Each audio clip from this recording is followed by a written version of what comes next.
Hola, uh, Dr. Akanbi, you can continue, and I hope you will Um, move with a greater pace. Thank you. sure. Thank you very much. So, by way of introduction, we talked about access to food as a human right.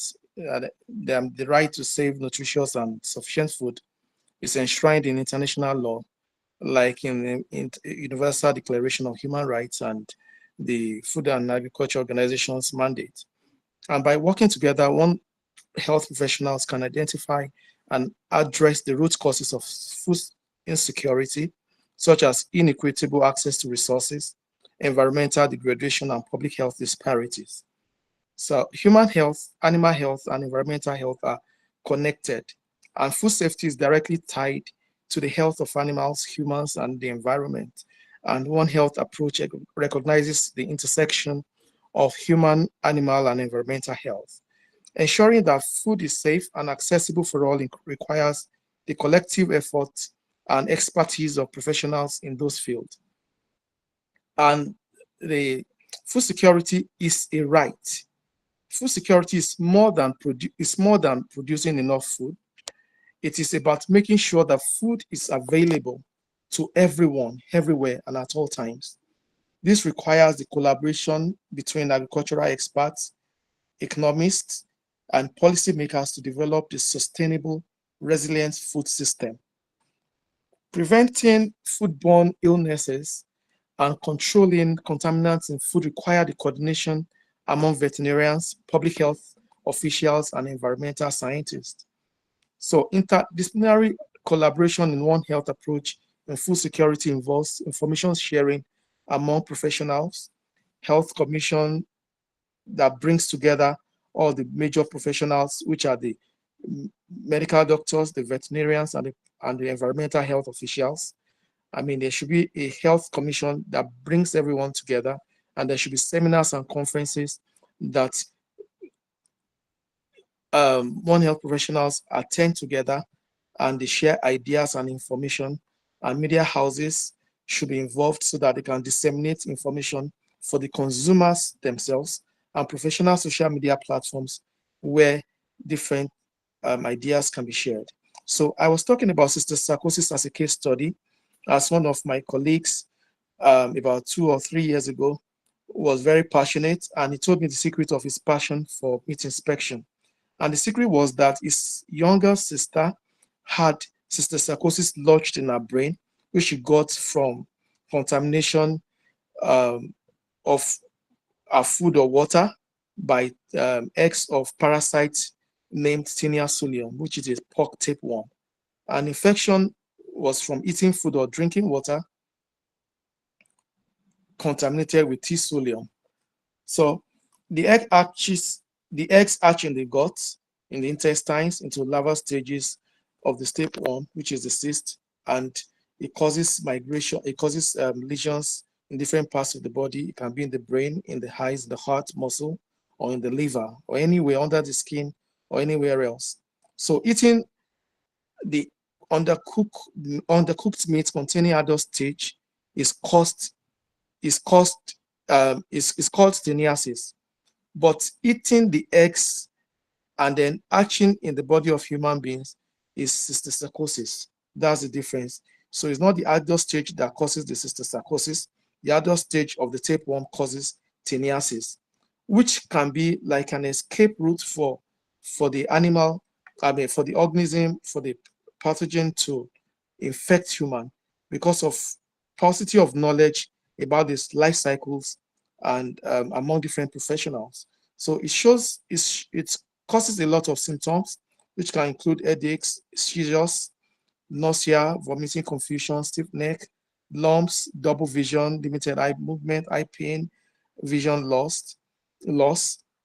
And diagnosis includes blood tests, CT scan, checking the cerebrospinal fluid for the antigen or T-solium antibody, biopsies by taking samples to look out for signs of T-solium, especially in cases with visible skin lumps, an eye examination to check for the cyst.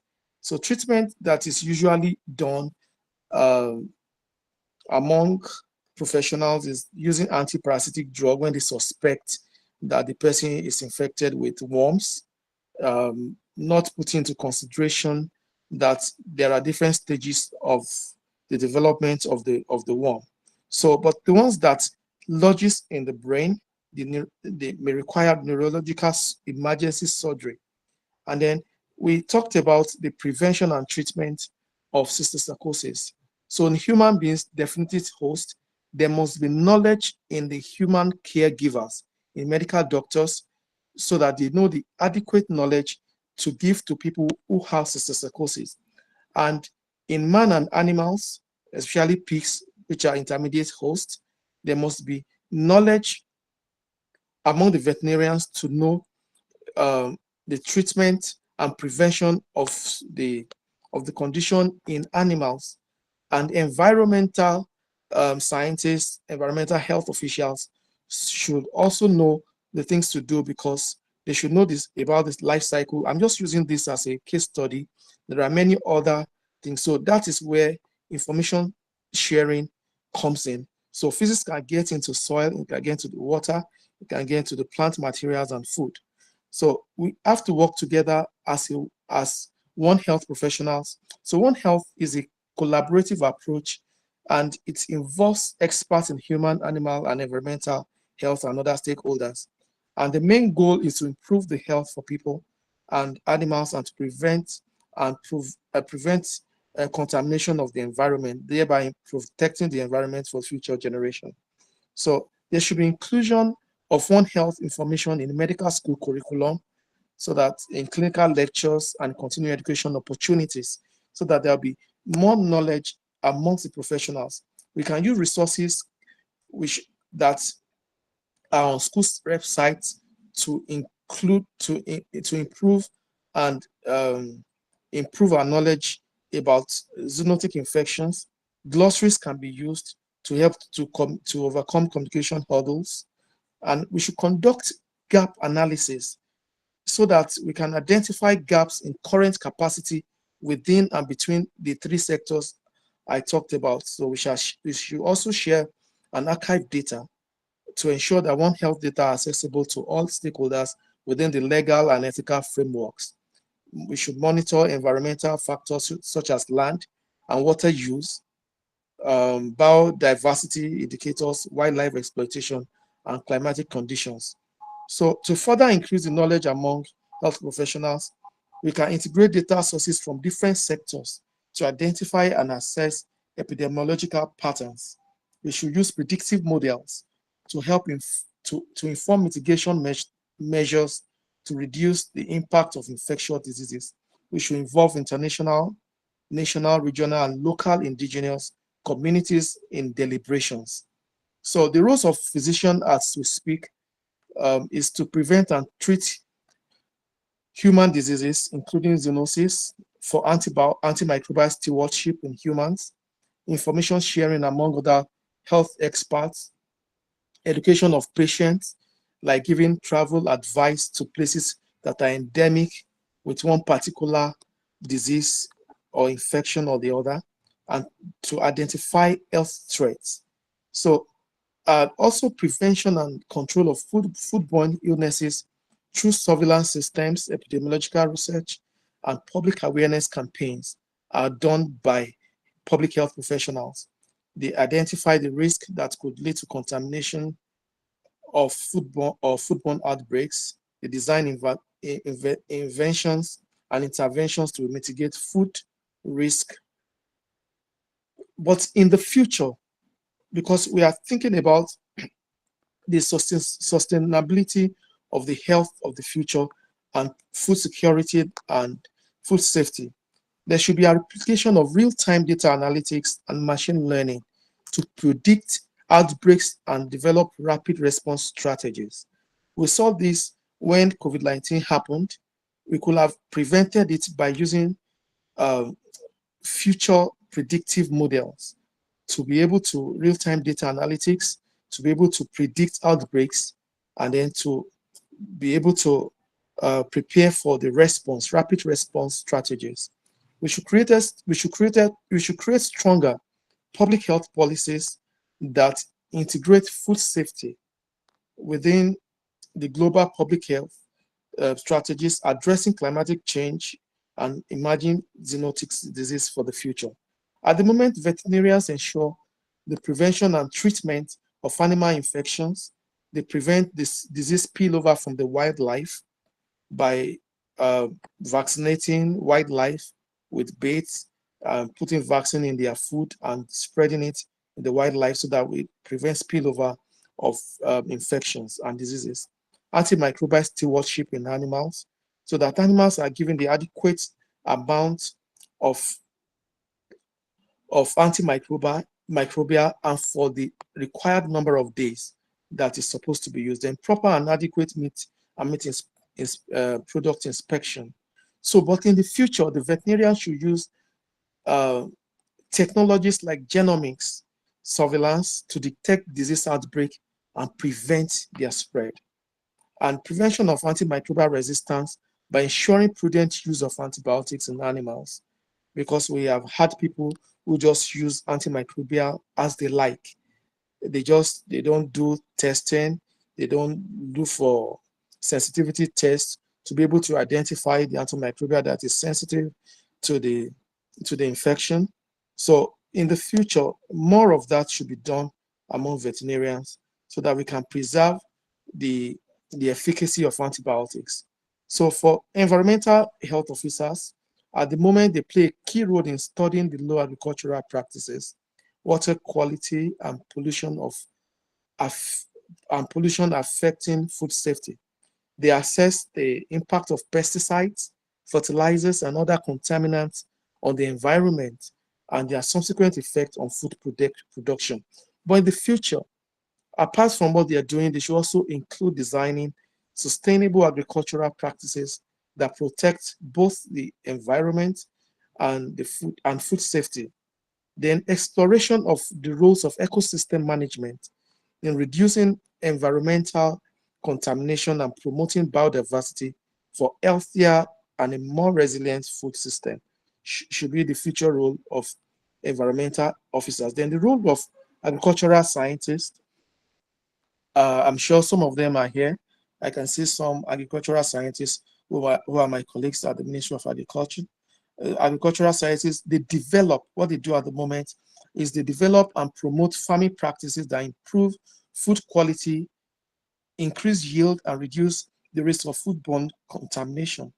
They focus on soil health, pest control, and safe use of agrochemicals to maintain the safety and sustainability of food production. But in the future, there should be precision agricultural technologies like the use of drones, sensors, and data analytics to optimize animal and crop production while minimizing the use of harmful chemicals that are usually present in foods as harmful chemical residues. The planting of climate-resistant crops to ensure that food production meets the demands of the growing global population, despite the challenges of the changing climate. And then the role of nutritionalists and food technologists is to ensure that food is not only safe, but also nutritious. So when we talk about food safety and food security, the food must be adequate, it must be nutritious. And so the nutritionalists and food technologists make sure that food products have nutritional content, and they work on developing fortification programs to combat malnutrition, which is a major menace in the world, especially in the developing world and the underdeveloped countries. They also are involved in improving food processing methods to maintain safety and nutritional values, and also to have technologies that make food to be available so that we can reduce food wastages. A lot of food are being wasted, so we don't usually optimize the food value chain of food production from the farm to fork. Then the future roles of food technologists and nutritionists involved the addressing issues of food quality and equity, and developing new sustainable food sources including plant-based and alternative protein, while ensuring that these new food products are safe for consumption. Then for the food safety regulators, they have a role to play in food safety and food security and food for all. They develop and enforce standards to ensure that the safety of food throughout the food supply chain, from the production to processing to consumption. They inspect food facilities, they test food products for contaminants, and ensure that food producers comply with health regulations. And in the future, they must keep pace with the advancement in food technology, including lab-grown meats, genetically modified organisms, and novel food processing techniques. They must keep pace with that advancement and make sure that they focus on regulating emerging risk in this future mode of growing food, especially the genetically modified organisms, GMOs, so that they ensure that food produced through new technologies is safe and sustainable. And the role of policymakers and government officials is to create regulatory framework that governs food safety, ensuring that laws and standards protect the public from foodborne diseases, because the public just go on to eat. So policymakers have the role to allocate resources for food safety programs and respond to crises. And in the future, for these policymakers, we have to increasingly need to address global food safety challenges, from impact of climate change on agriculture to the rise of antimicrobial resistance in food systems, and to collaborate internationally to create harmonized food safety regulations that can adapt to new threats and ensure that food safety remains a priority for all. Then the role of One Health coordinators, there should be a body coordinating in every country the role of One Health. So there should be collaboration between professionals from different fields, human field, animal field, and environmental field, to address food safety. And it should be coordinated by a body. And they should ensure that the knowledge and expertise from each of the sectors are integrated into food safety strategies. And in the future, the One Health concept should become mainstream. I mean, these coordinators will be critical in breaking down silos between disciplines. Silos, by the way, is the way everybody does their health coordination separately. We should break down such silos so that we break down barriers and boundaries, so that there should be coordination between all professionals, being human health, animal health, and environmental health. We break down the silos and we foster cross-sectoral collaboration to address complex challenges such as climate-induced food shortages, zoonotic diseases, global food distribution. And in conclusion, the future of food safety will be shaped by technologies, globalized food systems, and environmental challenges. As the complexity of food safety risk increases, the role of One Health professionals will continue to expand, and the adoption of advanced technology is key in ensuring food safety and security as fundamental human rights for all. Thank you for listening. Brilliant presentation. Thank you, Dr. Akanbi.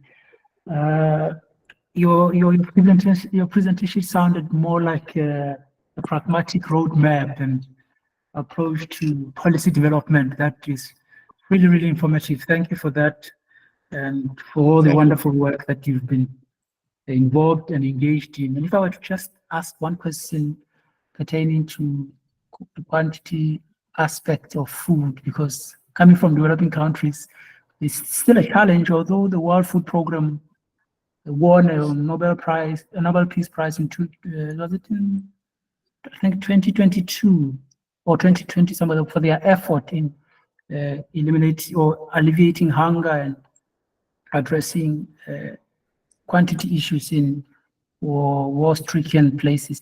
How do you convince the locals who are still dealing with the hand-to-mouth issues? How do we convince them that food safety is not a Cinderella problem per se? We also need to educate the public that if it's not safe, it's not necessarily food. Thank you.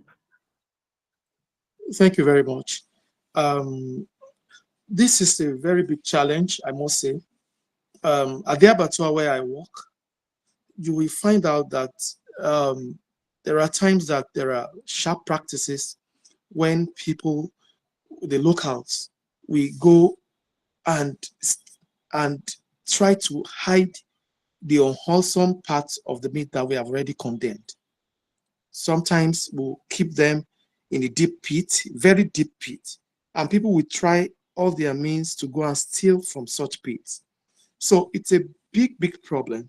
But I must say that public enlightenment is a very key challenge that we have. And all professionals in the field should collaborate together. All hands must be on deck. We should talk to them one-on-one. We should talk to them in groups. We should talk to them in seminars. We should talk to them through the local media houses. And we should organize seminars for them and bring people to talk to them in the language they understand. But the major problem why these people are going for food that are not so safe for them to eat, that are not safe at all for them to eat, is because of poverty, especially in developing countries. You know, when people are poor, their financial capacity is low, they tend to look for food that are cheap. I remember a seminar I attended recently at the International Research on Agriculture in Nigeria, IITA, and the presenter told us how they found aflatoxin in maize, and they were supposed to condemn such maize in large tons. People went to steal such maize and they ate it, and some people died as a result of it. So our major challenge is to put all hands on deck to educate people and to make them see the point in having wholesome food for consumption for them and their children. Thank you very much. Thank you for the response. And if there are any other questions from the floor, please don't be shy to ask questions. I know we are slightly over time, but pardon us for the technical glitches we had and for the connection issues that we encountered along the way. But thank you for staying online and participating. Can I ask a question now? Yes, please go ahead. Yes. Yeah, thank you, Dr. Akanbi, for the excellent presentation. And I missed some part of the presentation, I think it's the beginning, but I'd like to ask about how we can use the One Health approach, the physician and veterinarian to detect and prevent and treat animal zoonotic diseases. If you can give a specific example, that would be appreciated. Thank you. Thank you very much. Thank you for that question. This is one thing that we have been doing in my country, especially in my state. We have a very focused leadership in the state. Our governor instituted One Health platform recently, which I'm fortunate to be part of. And it's a 4-year program. And there are physicians,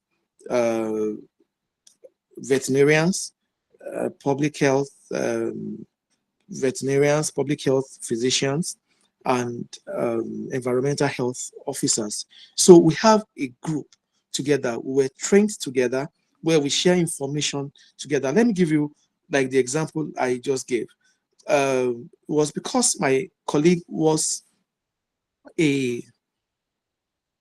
was a veterinarian. That was why he could suggest that could it possibly be that his sister had cysticercosis. He suggested it to the physician, and they worked together to treat the sister, and she got better. She got fine. And again, I can remember very clearly, I have friends who are physicians who call me from time to time to ask me questions about treatment, especially rabies treatment in humans. Sometimes they get confused about the treatment, and we share information together. And we have seen that we are not going to be in silos. We are going to collaborate together. There's nothing that we want to gain than one health for our people. Our people should be in good health. The quality of their life should be improved. So we share information. Like in my state, like I said earlier, we have a platform where we share information. As a matter of fact, when there are zoonotic infection or diseases, we go together as a group. You know, we have human doctors, veterinary doctors, animal health technologists, we have environmental health officers, we have nurses, we have laboratory technologists, we have from different, in fact, we have lawyers because of legislation and legal issues. So we go as a group together and we eradicate that. So I will encourage that in other parts of the world that have not started that. One Health is just the way to go at this time. Thank you. Thank you so much. Thank you. Thank you for the question and for the response. Are there any other questions from the floor?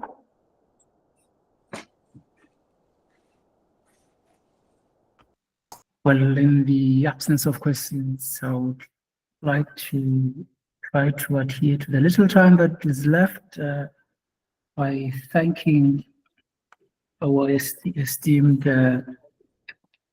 guests and presenters, the level of experience that we've come to enjoy from your presentations and the knowledge that you've shared with us, Professor Shuril, Dr. Pizata, Dr. Mohammed, and Dr. Akanbi. We are really grateful and thank you for gracing us with your experience, with your knowledge, and for the participants and guests as well as the attendees. The second session will continue tomorrow, and from there we'll have about 5 speakers. Hopefully all of them will be able to make it, and the titles will be ranging from, I want to just quickly check, the evaluation of pesticide safety in food, and we'll have another talk on the ultra-processed food and agro-biodiversity loss. And the other one would be on food safety and security as well as mycotoxins. We're glad that some of the aspects pertaining to this have been addressed and raised in the presentations we've had today. And the fourth one will be on farm biosecurity as an essential tool for sustainable animal food production. And the last one will be on integrating food safety in food security through the One Health approach. And to my co-host, Dr. Joseph, Dr. Randa, if there's any other addition you would like to give, the floor is yours. Thank you, Michael, for the hosting this. And once more, I also want to thank our presenters for the wealth of knowledge, the in-depth experience that they have shared. And also I want to thank the participants for taking their time to join us. And let's meet tomorrow again for the same session. Thank you all. Thank you, awesome people. Thank you, our awesome speakers for today, as well as Micah and Joseph, our awesome attendee. I'd just like to ask you, please fill the attendance form. You can find it in the chat box, and you would receive also the our WhatsApp group once you fill the form. You will find also further details regarding tomorrow's webinar. in the agenda of our webinar for tomorrow. So please just fill the form and see you tomorrow. Thank you. Good night. It will be on the same link and same time. Thank you, everybody. Thank you. So 5 minutes and I will close the webinar for today. I'd like to ask the attendee, please fill the attendance form in order to receive your certificate later on, as well as نحن volunteers to receive your volunteering credited hours. Such a pity that we don't have enough time to engage further, but would have loved to ask further questions and hear from the attendees as well.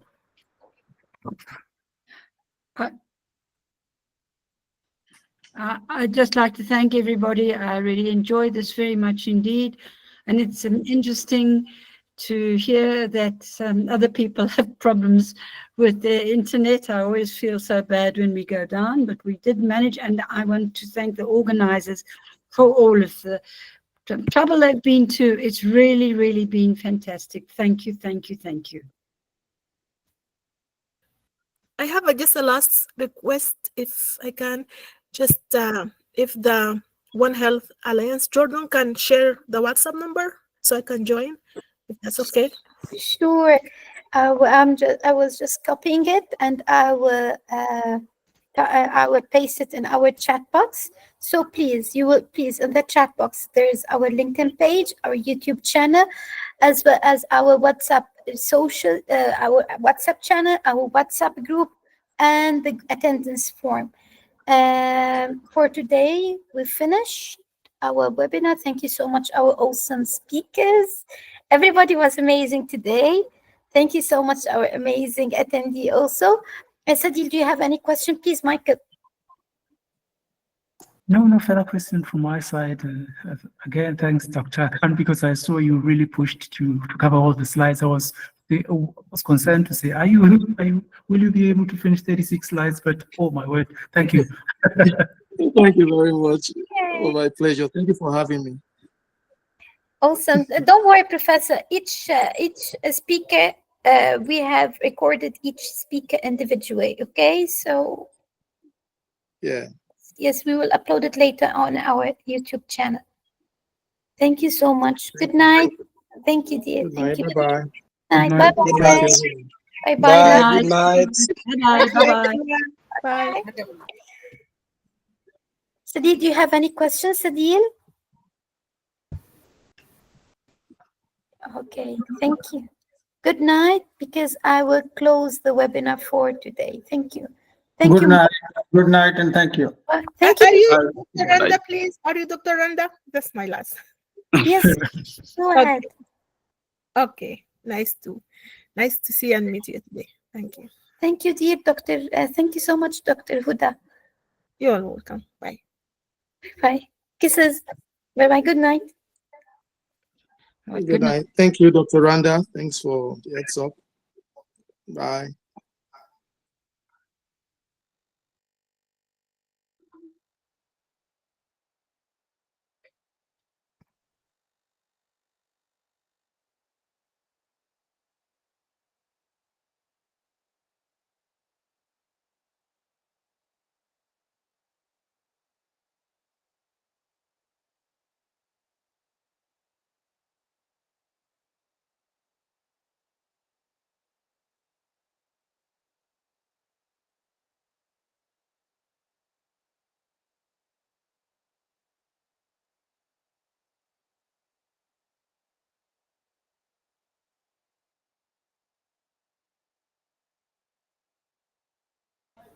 Muhammad, we have finished for today. So, ladies and gentlemen, thank you so much for attending today's webinar. We would like to ask you to fill the form, the attendance form, and the good night.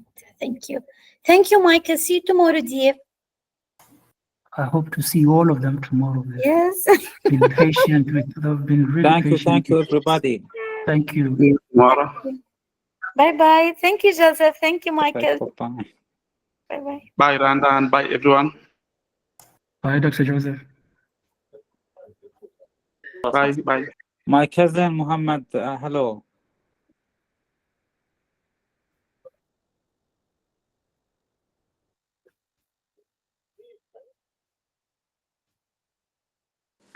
I want to thank you all about this informative lecture. Hoping to see you in the next lecture and hoping you doing great. Good luck. Thank you, Muhammad. Thank you so Brother, much. did you stop recording? Yes. Oopsie. Oh Oh, my Mohammed, Let's- sorry. God, it let's didn't stop recording. Oh my give God. you a